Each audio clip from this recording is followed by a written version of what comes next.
Hello friends, welcome back to our channel विद्यापन। Friends, आज हम आपको बताने वाले हैं कि सीबीएसई वालों ने बहुत ज़्यादा रिडक्शन करी है सिलेबस में। तो यहाँ बात करते हैं सीबीएसई क्लास 10th सबसे पहले मैथमेटिक्स के बारे में। तो देख सकते हैं आप कि रियल नंबर्स में जो उन्होंने रिडक्शन करी है उसमें यूक्लिड्स डिवीजन लेमा इस बार नहीं आने वाला है फर्स्ट चैप्टर से। तो यूक्लिड्स डिवीजन लेमा तो बिल्कुल ही कट ऑफ हो चुका है।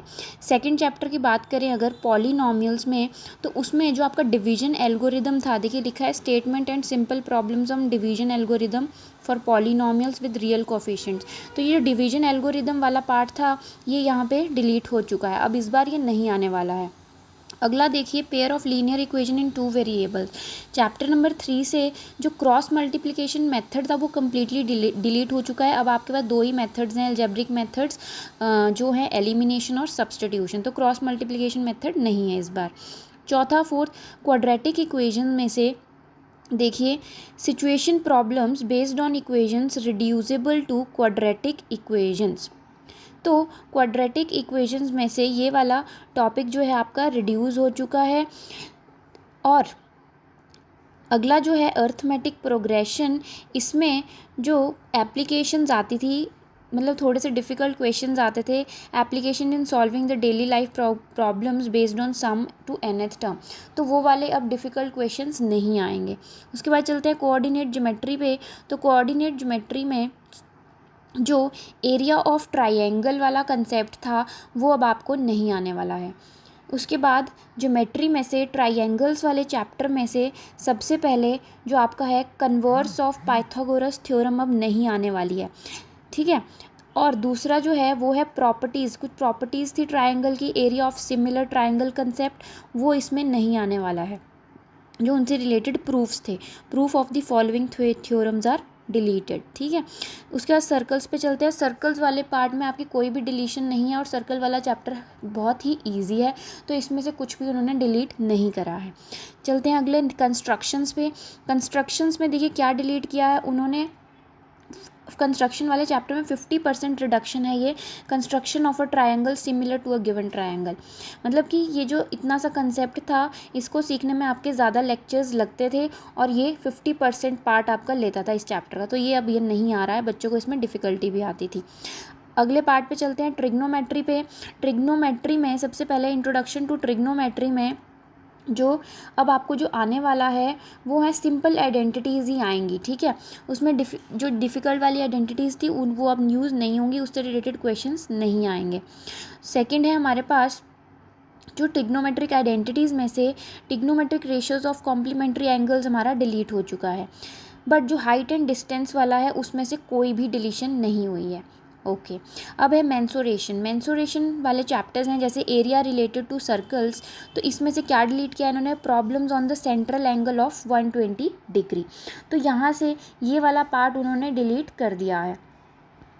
अब सरफेस एरिया एंड वॉल्यूम वाले चैप्टर में से जो सबसे डिफ़िकल्ट पार्ट था फ्रस्टम ऑफ अ कोन, वो डिलीट हो चुका है। तो आपके लिए तो बहुत खुशी की बात हो गई है कि ये वाले जो डिफ़िकल्ट चीज़ें थी वो डिलीट कर दी गई हैं। इस बार सिलेबस बहुत ही इजी रहने वाला है। अगला है स्टैटिस्टिक्स एंड प्रोबेबिलिटी। तो स्टैटिस्टिक्स में से step deviation method for finding the mean, ये डिलीट हो चुका है। मीन मीडियन मोड फाइंड करने के लिए एक मेथड था step deviation method for finding the mean, तो ये अब नहीं आएगा इस बार। सेकंड क्या नहीं आने वाला है, क्यूमुलेटिव फ्रिक्वेंसी ग्राफ नहीं आने वाला है। तो बच्चों को इनमें डिफ़िकल्टीज़ आती थी, जिन जिन पार्ट्स में डिफ़िकल्टीज़ आती थी वो इस बार जो सीबीएसई वाले हैं उन्होंने हटा दिया है ना। प्रोबेबिलिटी वाला चैप्टर तो बहुत ही ईजी है फ्रेंड्स, इसमें आपके लिए कोई डिफ़िकल्टी वाली बात है ही नहीं और ना ही कोई डिफ़िकल्ट इतने क्वेश्चंस हैं, बहुत सिंपल क्वेश्चंस हैं, तो यहाँ से कोई भी डिलीशन नहीं हुई है। चलते हैं अपने साइंस वाले पार्ट पे। तो साइंस में देखते हैं कि क्या क्या चीज़ें डिलीट हुई हैं। तो सबसे पहले क्लास 10th में जो चैप्टर है आपका chemical substances nature and behaviour, ये जो है इसमें यूनिट 1 में जो फर्स्ट चैप्टर है आपका केमिकल रिएक्शन, उसमें तो आपको कोई भी चेंज नहीं हुआ है, वो केमिकल रिएक्शन वाला चैप्टर पूरा का पूरा एज इट इज़ आ रहा है। एसिड बेसिस एंड सॉल्ट में भी कोई चेंज नहीं है।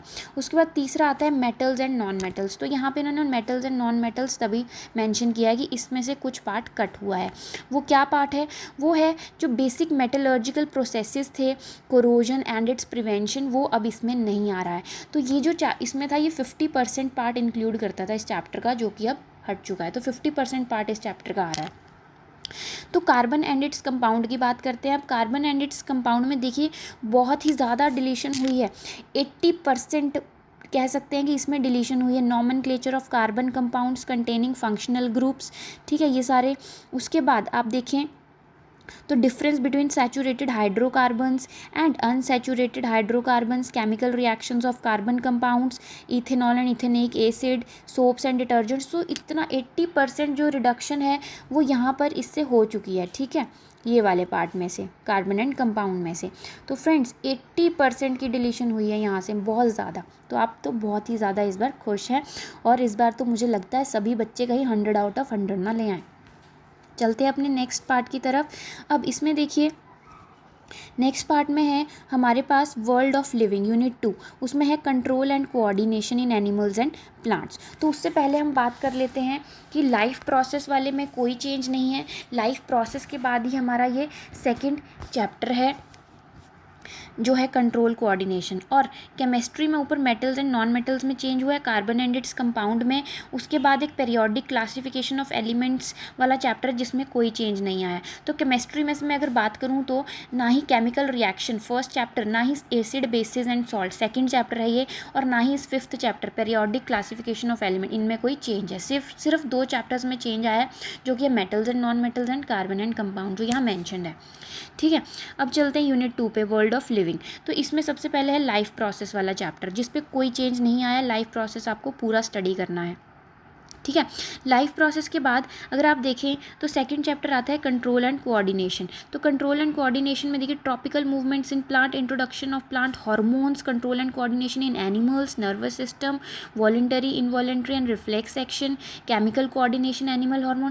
भाई फिर इस चैप्टर में रहा क्या? इन्होंने तो एंटायर चैप्टर ही एक तरह से डिलीट कर दिया है, ठीक है। तो अब उसके बाद देखिए हेरिडिटी एंड एवोल्यूशन में जो है बेसिक कंसेप्ट्स ऑफ एवोल्यूशन। अब इसमें सिर्फ हेरिडिटरी वाला पार्ट इन्होंने रखा है, जो एवोल्यूशन वाला पार्ट था वो सारा हटा दिया है इस चैप्टर में से। चलते हैं अपने यूनिट 3 की तरफ। और ऊपर जो हमारा बायो वाला चैप्टर है रिप्रोडक्शन, उसमें कोई चेंज नहीं हुआ है, तभी यहाँ पे मेंशन नहीं है रिप्रोडक्शन। तो 2 चैप्टर्स हैं बायो के, लाइफ प्रोसेस और रिप्रोडक्शन, जिसमें कोई भी चेंज नहीं हुआ है। चलते हैं अब फिज़िक्स के ऊपर। तो फिज़िक्स में बात करते हैं। तो फिज़िक्स में फ्रेंड्स हमारे पास है यहाँ पर जिस चैप्टर में चेंज हुआ है वो है human eye and the colourful world. क्या है? Human eye and the colourful world.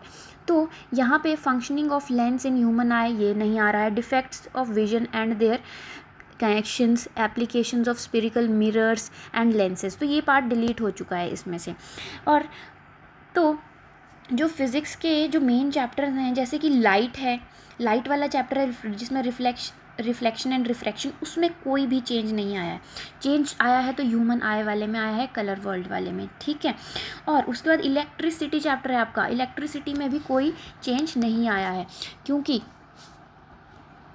जो इलेक्ट्रिसिटी वाला चैप्टर है बहुत ही इंपॉर्टेंट है, इलेक्ट्रिसिटी एंड लाइट, तो उनमें कोई चेंज नहीं आया। ह्यूमन आई में जो चेंज आया वो हमें दिख सकता है यहाँ पे। अब है magnetic effects of the current. Magnetic effects of current में देखिए इलेक्ट्रिक जनरेटर नहीं आ रहा है, direct current, alternating current, frequency of AC, advantages of AC over DC, domestic electric circuits, तो ये वाला पार्ट जो है यहाँ पे नहीं आ रहे हैं, देखिए मैग्नेटिक इफेक्ट्स ऑफ करंट में। उसके बाद चलते हैं नेक्स्ट चैप्टर पे। नेक्स्ट चैप्टर है सोर्सेज ऑफ एनर्जी। तो भाई सोर्सेज ऑफ एनर्जी तो एक तरह से कंप्लीट चैप्टर ही डिलीटेड है, इसमें तो सब कुछ डिलीट कर दिया है इन्होंने। Conventional, non conventional, fossil fuel, solar energy, biogas, wind, water, tidal, nuclear energy, renewable versus non, तो भाई सब कुछ डिलीटेड है। सोर्सेज ऑफ एनर्जी में रहा ही नहीं कुछ, ठीक है। उसके बाद जो हमारा एक और इसमें चैप्टर है our environment and management of natural resources. तो उस चैप्टर में भी कोई भी डिलीशन, सॉरी, वो चैप्टर्स कम्प्लीटली ही डिलीट हो चुके हैं। कौन से? Management of natural resources and our environment. तो साइंस में से जो है काफ़ी ज़्यादा रिडक्शन हुई है। तो मैं चाहूँगी हमारे स्टूडेंट्स इस बार साइंस और मैथ्स में बहुत अच्छा स्कोर लेके आएँ। और ये कुछ उन्होंने यहाँ पे प्रैक्टिकल्स मेंशन करे हैं आपके, जो प्रैक्टिकल्स इस बार डिलीट हो चुके हैं। और इंटरनल असेसमेंट में ये वाली चीज़ उन्होंने इंक्लूड कर दी है यहाँ पे, मैनेजमेंट ऑफ नेचुरल रिसोर्सेज वाली, ये जो यहाँ देख सकते हैं हम। ठीक है, और ये वाला पार्ट है जो प्रैक्टिकल्स आपके डिलीट हो चुके हैं। अगर आप लेना चाहें तो एक स्क्रीनशॉट लेके अपने पास रख सकते हैं। तो चलिए फ्रेंड्स, अब बहुत ही इजी सिलेबस हो गया है, तो मुझे नहीं लगता इस बार बच्चों को कोई दिक्कत आने वाली है। वो घर बैठे ही ऑनलाइन ट्यूशन से बहुत अच्छे से पढ़ सकते हैं। चलिए आज के लिए इतना ही। थैंक